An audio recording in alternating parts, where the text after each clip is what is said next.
Fala, geração de investidores globais, como é que vocês estão? Nessa aula eu quero falar sobre ETFs. Lembrando que essa já é a 7ª aula e nós já mostramos como você vai ter uma carteira de investimento no exterior, como você vai montar essa carteira, sobre renda fixa, sobre mudança de mindset. Então, se você não viu as últimas 6 aulas, no caso, veja lá, ainda está disponível, corre porque isso aqui é um curso que muita gente cobra para acabar mostrando para vocês e eu estou aqui entregando de forma gratuita.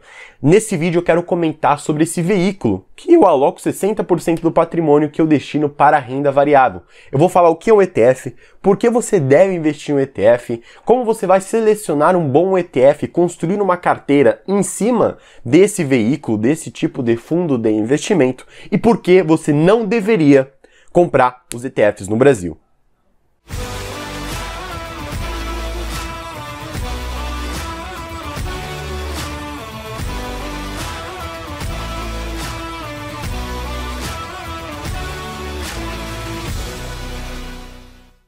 Então vamos lá. Primeiro de tudo, para a gente compreender um ETF, Por que você vai parar o que você está fazendo e vai estudar sobre esse tipo de veículo? O primeiro motivo é que ele facilita a diversificação.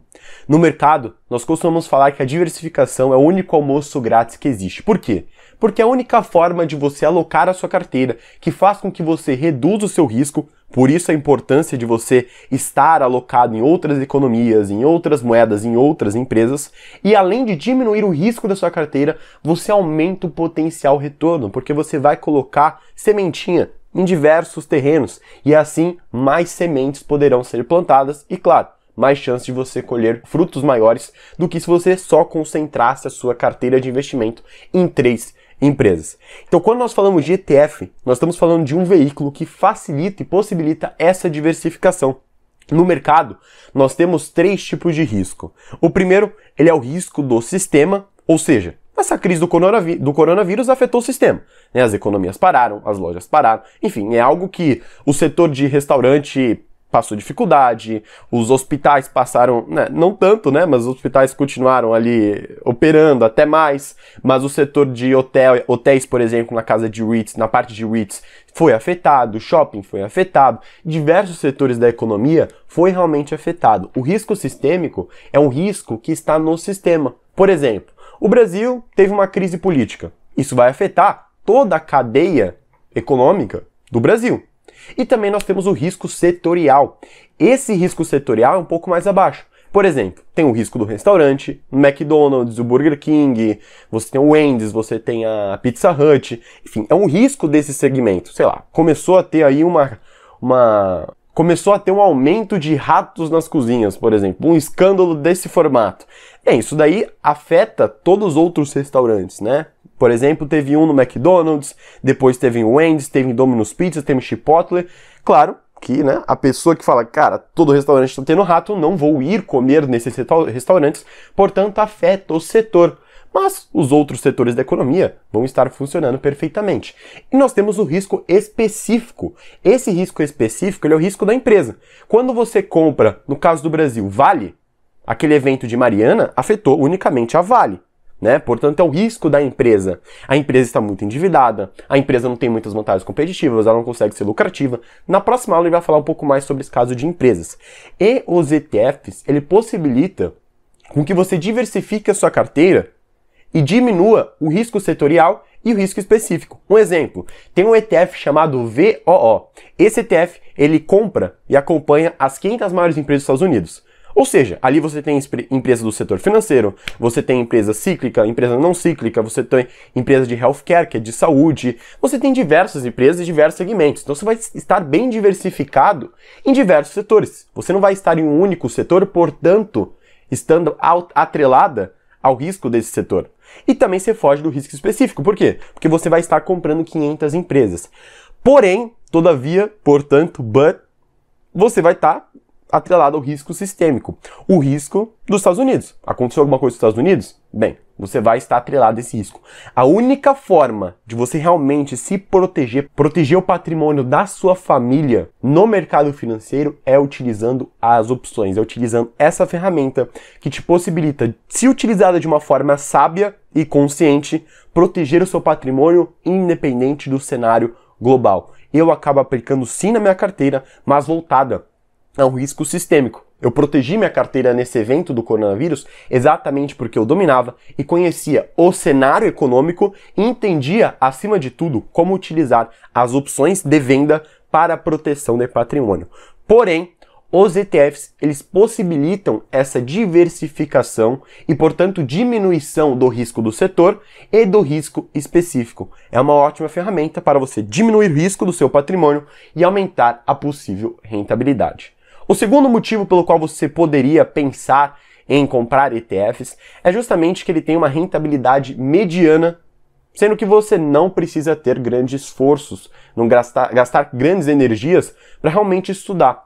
Quando nós falamos de stock pick, ou seja, escolher uma ação, no Brasil você quer escolher ali Via Varejo, você quer escolher Fleury, você quer escolher Itaú, bem, você vai ter que estudar cada empresa, vai ter que destinar um tempinho estudando cada empresa, acompanhando consistentemente essa empresa. Agora, se é uma empresa como Cogna, bem, aí tu vai ter que acompanhar com muito mais consistência. E muitas pessoas não conseguem ter tempo para isso, né? A gente fala que não tem tempo para ir para academia, imagina estudar a empresa ali com frequência. Então é uma ótima ferramenta para você que vai focar no trabalho, vai focar na família, vai focar na sua saúde e quer ter um bom rendimento. Os ETFs é um ótimo pedido para isso, além do que, no longo prazo, 80% dos gestores profissionais não conseguem bater a média. Então, comprando um ETF, por exemplo, o VO que eu falei, você tem um resultado médio, sem ter que gastar muito tempo, vai aquela lei de Pareto, né? Com 20% do esforço você colhe 80% do resultado, sendo que 80% dos profissionais de mercado que vivem unicamente do mercado não conseguem bater essa média. Então, uma ótima forma que você faz o feijão com arroz, colhe ótimos rendimentos, diminui o risco e ainda aumenta a sua probabilidade de retorno através da diversificação. Mas o que são ETFs, Gabriel? Bem, ETFs eles são fundos de investimento, né, assim como você tem outros fundos de investimento no Brasil, porém, ele está atrelado a um índice. Né? Ele vai sempre acompanhando algum índice de referência. Um exemplo, você tem aqui nos Estados Unidos o ETF EWZ. O objetivo desse ETF é acompanhar o índice brasileiro em dólar, o índice Ibovespa. Você tem, por exemplo, o VO, aquele caso que eu falei. Qual o objetivo desse ETF? O objetivo desse ETF é acompanhar o índice das 500 maiores empresas dos Estados Unidos. Para que o ETF, na maioria dos casos, venha a nascer, né, venha a ser criado, você tem que ter um índice. Então ele é um fundo de investimento com uma estratégia por trás. Normalmente essa estratégia é replicar algum índice. Você pode ter empresa de cannabis, você pode ter empresas do setor de restaurante, você pode ter um índice que replica a economia japonesa, você pode ter um índice que acompanha a economia chinesa, como é o caso também do ETF MCHI, tá? Esse ETF ele acompanha a economia chinesa e assim vai, tá? Esse é o objetivo do ETF, ele é uma cesta de ativos, tá? Uma cesta que tem diversos ativos ali dentro, que tem o objetivo de acompanhar um certo índice. Pô, Gabriel, mas aí o ETF eles cobram taxas para fazer isso? Sim, o ETF ele cobra uma taxa muito pequena, tá? Não é aquela coisa gigantesca de um fundo de investimento, 2% ao ano, que é uma coisa absurda você pagar isso. Para alguém que no longo prazo provavelmente não vai bater a média, além de você pagar 20% do que o cara bateu o seu benchmark. No ETF não, você comprando um VO, você paga 0,03% ao ano, bem, e tem o seu rendimento ali na média, sem ter que gastar esforço, sem ter aquela preocupação, será que o gestor está sendo eficiente? Porque na maioria dos casos, não é. Além de cobrar uma taxa muito pequena, nesse exemplo do VO 0,03% ao ano, você recebe dividendos trimestrais, tá? Então, diferente do Brasil, né, que os ETFs eles não costumam pagar dividendos, aqui com os ETFs você costuma receber os dividendos trimestralmente. Em alguns casos você até recebe mensalmente, tá? Mas ali, ó, 96% dos casos, comprando ETF você tem dividendos trimestrais. Então, como você pode estudar um ETF? Diferente de uma carteira de ações, que é algo que você constrói com os anos, né? Não dá para você selecionar ali 30 empresas, porque isso aí já ia tomar muito tempo da sua vida, muito tempo do seu ano, e comprar essas 30 empresas, né? Não funciona assim a montagem de uma carteira de investimento em ações. Você compra duas, depois você traz uma outra que você gostou, você está estudando, e assim você vai acrescentando. Porém, nos ETFs não. Você pode muito bem escolher ali 4 ETFs, e esses 4 ETFs vai ser os ETFs que você vai comprar pelos próximos 30 anos. E quando nós falamos em investir em um ETF, nós estamos falando em observar se esse ETF, que no final das contas é um veículo, ele é capaz de acompanhar esse índice que ele se predispõe a acompanhar. No caso do VOO, o que a gente vai observar? A gente não vai observar as 500 maiores empresas dos Estados Unidos, olhar cada uma. Não. A gente vai ter um norte ali, saber quem estão, quais empresas estão nesse índice, as 500 maiores empresas, mas o nosso foco será em ver se esse ETF ele é eficiente, né, se ele consegue realmente acompanhar esse índice. Então, todo o nosso olhar vai ser voltado a ver se o ETF ele é eficiente, ele cumpre com o que ele fala, ele cobra baixas taxas e, além disso, se ele tem liquidez para você conseguir comprar e vender. Então, o primeiro passo para você comprar um ETF é fazer uma primeira definição. Se você quer ter um ETF genérico, né, nós chamamos de neutro, ou se você quer um ETF específico. Nós chamamos de setor, no caso, né? ETF setorial. Um exemplo mais prático. Você tem o ETF VT, um ETF que eu gosto muito, e esse ETF, qual é o objetivo dele? Acompanhar a economia global, né? Todo o mercado de capitalização, tem empresa chinesa, tem empresa japonesa, tem empresa de N economias ali. Tá, tem mais de 8.400 empresas. Então esse é um ETF neutro. Ele não tem nenhum objetivo ali específico, ele não está seguindo um certo setor, só empresas de restaurante, só isso aqui. É a economia como um todo. Um outro tipo de ETF neutro é o EWZ, que eu falei que acompanha o índice brasileiro. Não tem nenhum fator ali, né? Não tem nenhum setor, não tem nenhum algo a mais. Você tem o EWJ, que acompanha a economia japonesa. Você tem o EWG, que acompanha a economia da Alemanha. Você tem o VO, que acompanha a economia, as 500 maiores empresas dos Estados Unidos. Isso é algo neutro. Mas tem alguns ETFs que eles são voltados a fator, a setor. Por exemplo, você vai comprar um ETF das empresas de crescimento que estão no S&P 500. Você pode comprar um ETF de empresas do setor farmacêutico. Você pode comprar um ETF de empresas de game, né, que estão linkadas com esse mercado. E assim por diante. Então, o primeiro tipo de observação e definição que você tem que fazer é, você quer um ETF genérico ou você quer um ETF setorial. Não vai afetar muito se você unir os outros. Inclusive, eu até aconselho que você faça isso. Eu tenho na minha carteira um único ETF neutro. Eu não recomendaria você colocar mais do que 3 ETFs neutros, né? Então, 2 ETFs neutros, por exemplo, o EWZ, né, não é o que eu tenho em carteira. O EWZ, que segue a economia brasileira, e o VT, que segue a economia global. Se deu mais peso aí para o Brasil, né? Então, são 2 ETFs neutros e você pode acrescentar um outro ali de algum fator. Um fator valor, por exemplo. O que é o fator valor? O fator valor, ele nada mais é do que um fator que busca encontrar empresas que estão sendo negociadas abaixo do seu fundamento, né, que são mais baratas no final das contas, né, por algum motivo. O mercado não espera crescimento, está endividada, está passando por um período de dificuldade, entre N fatores. Você pode pegar ETF que acompanha empresas de crescimento, ou até setor, como eu já falei, né, diversos setores. Então essa é a primeira definição que nós temos que fazer para saber qual ETF nós iremos olhar. Depois disso, é definição de qual economia você quer olhar. Se você escolheu, por exemplo, um ETF neutro, beleza, você vai querer economia global, você vai querer os Estados Unidos, você vai querer o Japão, você vai querer a Ásia, você vai querer o Brasil, você vai querer a Argentina.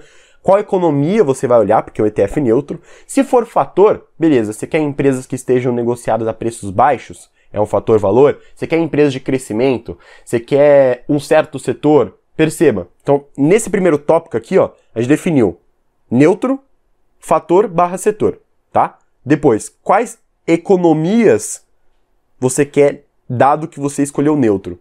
Se você escolheu o fatores aqui, ou setor, você vai ver, você quer fator valor, você quer fator de crescimento, quais setores você quer encaixar aqui. Depois dessa definição, você faz um olhar assim. Você quer ações, né? Você quer realmente ações, ou você quer buscar empresas linkadas com o setor imobiliário? Porque nós temos aqui nos Estados Unidos os REITs. Esses REITs, eles são empresas primos ali dos fundos imobiliários que têm um segmento, alocam, desenvolvem, vendem empresas, né? Perdão, imóveis portanto, é uma empresa ligada com o setor imobiliário. Tá? Então você tem que fazer essa definição também. Perceba, neutro, fator barra setor, qual é a economia, quais fatores e qual setor você quer seguir, depois se você quer olhar para as ações ou para os REITs, tá? Depois dessa definição, aí você entra para algo mais prático sobre os ETFs, que é, eu não costumo comprar ETFs que tenham uma taxa de administração maior do que 0,50%, tá? Tá cobrando 0,55%, não vou olhar, tem ali, tá cobrando 0,30% ao ano, beleza, já dou minha atenção. O VO que eu falei, 0,3% ao ano, isso não é praticamente nada, né? Então é um ETF interessante para você acabar observando. Além disso, você tem que observar se ele é eficiente. A gente vai ter algo mais prático, eu vou fazer o estudo com vocês logo mais. Mas o que seria essa eficiência? Observar se ele está conseguindo acompanhar o índice. Por exemplo, o índice dele subiu 10%, esse ETF tem que subir ali 10%, talvez 9,98%. Imagina, o objetivo desse ETF é acompanhar o índice sobe 10% e esse ETF caiu 2%, cara, olha essa diferença absurda. Ou só subiu 6%, não deveria acontecer isso. Então você tem que ver se ele é eficiente como ETF. Depois disso, você faz um estudo sobre a liquidez, né? Se tem ali, se está sendo negociado mais de 2 milhões de dólares por dia, essa é a meta que eu coloco. Se negocia menos que 2 milhões de dólares por dia, não é um ETF que eu vou acabar olhando, e depois ver se esse ETF tem sobreposição na minha carteira. Um exemplo, se eu comprei VOO, o que é o VO? Ele acompanha as 500 maiores empresas dos Estados Unidos. Eu posso muito bem pegar um ETF de um fator de crescimento que seja voltado às empresas do S&P 500. Ou seja, eu vou pegar um ETF que só acompanha empresas que cresceram muito, mas que estão nas 500 maiores empresas dos Estados Unidos. Então ele vai pegar ali 200 empresas. Bem, mas eu já estou comprando as 500 empresas. Mas esse aqui está aplicando nas 200 empresas que estão nessas 500 empresas. Isso é sobreposição. Você comprou essas 500, mas 200 dessas você está aplicando novamente. Então isso é algo que nós temos que observar quando estamos falando de montar uma carteira com ETFs. Eu nunca costumo, comprar mais do que 5 ETFs em carteira. Já acho isso um absurdo. ETF você não precisa disso porque ele já é naturalmente diversificado, bem exposto e bem alocado. Você, por exemplo, no VT já tem 8.400 empresas. Cara, já tem tudo ali, entendeu? Muita gente só poderia comprar o VT e esquecer mercado financeiro. E VT e renda fixa, acabou. Já é uma carteira aí, já é um exemplo de carteira. E uma ótima carteira, digamos aqui de passagem, tá? E caso você queira saber mais sobre outras carteiras, colocando a palavra-chave humildade no material que estará aqui em cima, tá? Colocando a palavra humildade, você libera ali 3 exemplos de carteira que eu vou acabar compartilhando sobre os ETFs, vou passar no racional, porque aquilo faz sentido, porque eu acho que você deveria ter aquela carteira, lembrando que aquilo vai ser um estudo e não uma recomendação. E qualquer dúvida sobre ETF, o meu Instagram está aqui embaixo da página, tá? Você clicando ali, eu vou sempre deixar uma caixinha de perguntas aberta nos stories, e ali você pode mandar o ETF que você está estudando. Gabriel, estou estudando ARC aqui, Gabriel, estou estudando SPY, Gabriel, estou estudando NTFs que você quiser, coloca lá na caixinha que eu vou acabar respondendo, dando meu feedback, o que eu acho, ele é eficiente ou não, passar outros estudos que eu gosto de trazer quando eu vou falar sobre um ETF, combinado? Então baixe o material complementar, vai ser bem legal para você realmente conseguir construir uma carteira de ETFs. Na minha visão, 78% dos investidores deveriam só pensar em ETFs e não em escolher ações específicas.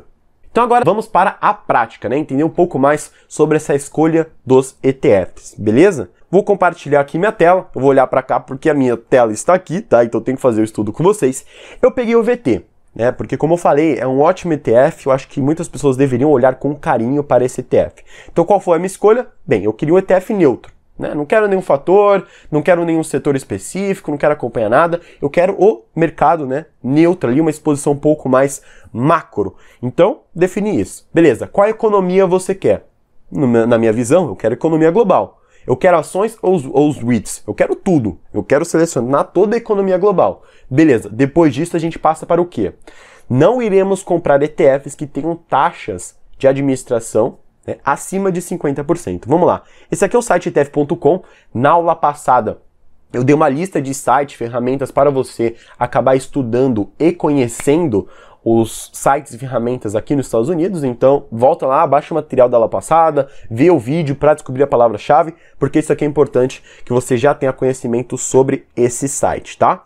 Então onde você vai acabar encontrando a taxa? Você vem aqui, ó, lembrando, se clicar com o botão direito, traduz tudo para o português, né? Então qual que é a descrição do fundo? Ele rastreia um índice ponderado de mercado de ações globais, né? Então o mercado acionário global, cobrindo 98% da capitalização de mercado doméstico e emergente, ou seja, mercado emergente, tem Brasil também aqui nesse caso, seja mercado desenvolvido, esse ETF ele acompanha 98% de todo o mercado de capitais mundial. Tá? E se tem uma leve descrição a mais, né? Ele possui uma carteira de baixo custo, bem diversificada e com limite máximo de ações de mercados desenvolvidos e emergentes. Aí fala o que ele acaba ignorando, traz algumas informações. Mas o que a gente vai observar aqui, ó, taxas de despesa. A taxa total anual líquida que um titular de fundo paga ao emitente.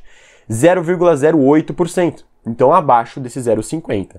Depois disso, o que a gente observa? A liquidez diária, onde está? Volume médio diário em dólares. Se você ver aqui, ó, 120 milhões de dólares, ou seja, a nossa meta era o quê? 2 milhões de dólares, então muito acima do que a gente acabou estabelecendo.Esse é um outro ponto aqui, ó, o spread médio. O que é esse spread? É a diferença entre o preço que as pessoas querem comprar para o preço que as pessoas querem vender. Então 0,01% é uma pouquíssima diferença aí, então é um ETF bem interessante. Uma coisa legal é você ver o emitente, né? O emitente é o administrador desse fundo, é da Vanguard. Busca sempre um ETF que seja aí pela Vanguard, pela BlackRock, pela Invesco, você tem a State Street Global, pela Charles Schwab também, ou pela BlackRock, tá? Esses 6, assim, são os melhores administradores de ETFs. Um outro ponto importante que eu queria dar aqui de a mais, né? Bem, o dividend yield dele aqui, 1,88%, esse aqui paga dividendo trimestral. Mas um a mais aqui, ó, um over delivery para quem ficou até agora, é isso aqui, ó, né? Asset Value, aqui, certo? O que é isso aqui? Bem, como ele é um fundo de investimento, ele tem os ativos que estão lá sob gestão, né? Digamos que ele tenha 100 mil dólares, e tem o preço da cota. A cota varia. Né? Seria desproporcional você pagar 200 mil dólares por algo que tem 100 mil dólares sobre gestão. Não faz sentido. Né? Você tem que pagar 100 e aquele fundo ter 100. Esse Net Asset Value diz isso. Quanto que o fundo tem de valores, né? Tem de ativos, dividido pelas cotas. Então 84,78. Se você pegar o valor do VT, está 87,13. Ou seja, você está pagando 87 por algo que vale, no final das contas, 84. Será que é o melhor cenário você comprar agora? Será que não é interessante você comprar quando estiver no mesmo valor do que o Net Asset Value? É uma coisa para se pensar. Eu falaria que sim, tá? Mas é um over delivery aí para quem ficou até agora. E como é que eu vejo a eficiência desse ETF, Gabriel? Bem, você pode colocar aqui, ó. Qual o objetivo desse ETF? Ele é traquear o índice de mercado de capitalização global, né? Então aqui, ó, ele pega a diferença desse acompanhamento. Se o ETF ele é muito diferente, sei lá, o índice de mercado de capitalizações global subiu 10% e esse aqui subiu 6%, não é algo que você vai querer. Né? Você quer ali um que tenha uma pequena diferença. Nesse caso, a diferença maior ali, ó, foi 0,08%. Então ele consegue acompanhar muito bem. A diferença média é 0,06%. Ou seja, é aquela taxa que você está pagando, né? Ele está conseguindo acompanhar o índice de mercado de capitalização global, mas só tá, né, com uma diferença ali da taxa que você acaba pagando. Então, um bom ETF, muito eficiente, né, e tome cuidado.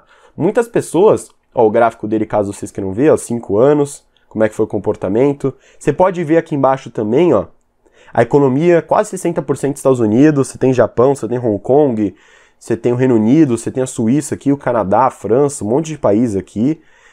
Os setores que ela tá, então tem uma ótima exposição a Apple, Microsoft, Alibaba, que é uma ótima empresa, Tencent, que é uma ótima empresa chinesa também, Johnson & Johnson, que é uma empresa mais de bem de consumo aqui dos Estados Unidos, provavelmente você já ouviu falar do shampoo deles, Alphabet, que é Google, e também tem exposição no Brasil, tá? Então esse aqui é um bom ETF, você poderia muito bem, ao meu ver, comprar com tranquilidade, só ter esse ETF em carteira. Digamos que você definiu que você quer ter ali 50% renda variável, bem, poderia muito bem só comprar 50% desse único ETF. Por que, Gabriel? Isso aqui não vai dar baixa diversificação? Porque esse ETF aqui, ó, ele tem 8.700 ativos. Pra que você quer mais ativo do que isso? Tu já tem tudo, cara. 8.700 ativos. Para que mais diversificação? Você já está muito bem diversificado comprando esse ETF, tá bom? Só tome cuidado se você já tem ali VO, se você já tem... O VO ele acompanha as 500 maiores empresas dos Estados Unidos, né? Então perceba, 60% desse ETF é Estados Unidos, quase. Então você vai estar com as 500 maiores, mais um que tem 60% dele nos Estados Unidos. Isso é sobreposição que eu falei. Então tomem cuidado com esse ponto quando nós falamos de ETF. Agora, quais são as diferenças dos ETFs no Brasil e por que eu acho que você não deveria comprar os ETFs no Brasil, tá? E sim nos Estados Unidos. O primeiro fato é que os ETFs no Brasil eles não pagam dividendos, né? Essa é a primeira coisa. Aqui você tem pagamentos trimestrais, às vezes mensais, enfim, depende de cada ETF, na maioria dos casos trimestrais. No Brasil, você não tem esse recebimento dos dividendos. Além disso, você estrangeiro, quando está investindo aqui no mercado americano, você tem uma isenção de R$35 mil no mês para vendas. Ou seja, se você comprou esse ETF VT e vendeu R$34 mil no mês, você não precisa pagar imposto, sendo que no Brasil você vai pagar imposto independente do valor que você venda no ETF.